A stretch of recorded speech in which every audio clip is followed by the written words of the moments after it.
What is up, my fellow Americans, teacher, and fellow AP students?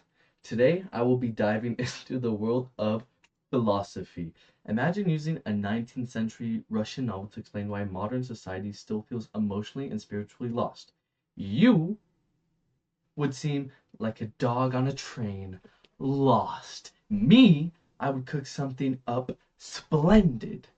But anyway, this is exactly what Dr. Cornel West does in his hit podcast, Philosophize This, where he dives into the works of Fyodor Dostoevsky and philosopher Keiji Nishitani to explore big themes like nihilism, rationalism, and the search for meaning. This school year, I've walked you through my wisdom.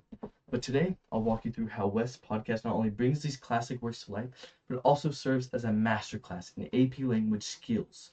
Now let's cut to the chase. Space. Speaker Dr. Cornel West is a well-known philosopher, professor, and activist with deep knowledge of literature and theology. The purpose is to challenge listeners to think more deeply about society, faith, and what it means to be human.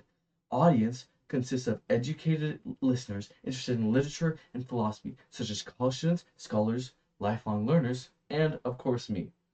The exigence, nope, the context.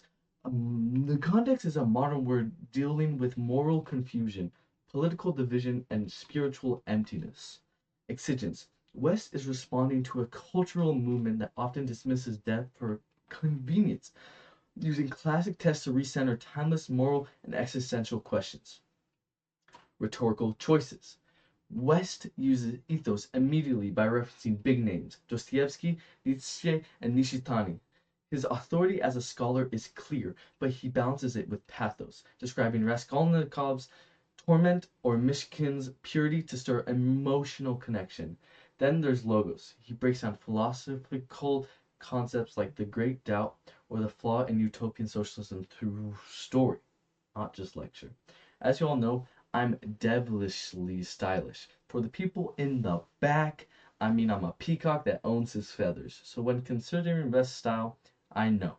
West's delivery is passionate and conversational. In other words, the podcast format lets his voice carry emotional weight. His pauses, tone, and inflection create an intimacy that printed text can't mimic. West's core claim is that rationalism alone can't explain or fix the complexities of human life. He supports this with evidence from novels like Notes from Underground and Crime and Punishment, where characters collapse under the weight of their logic-driven worldviews. He does address counter-arguments, like the appeal of socialism or Nietzschean egoism, but he always returns to the idea that these systems, without love or spiritual grounding, lead to emptiness or even chaos.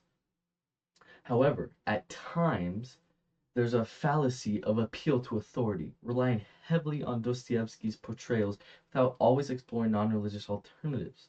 Still, this doesn't cripple the argument. It just shows a clear bias towards spiritual interpretation. One of the most impressive AP Lang skills West demonstrates is synthesis. He weaves together fiction, personal experience, philosophy, and religious thought. For example, in connecting Nishitani's Zen Buddhism to Dostoevsky's Christianity, he bridges Eastern and Western world views, showing that both deal with the problem of meaning in a seemingly meaningless world. So, why does this work as a podcast? Unlike an essay, a podcast allows tone and rhythm to shape understanding. West doesn't just argue, he performs his ideas. His emotions add urgency. His storytelling brings abstract philosophy down to your guys' level. This made me not only understand the topics better, but feel them. It challenged my assumptions about how we use logic.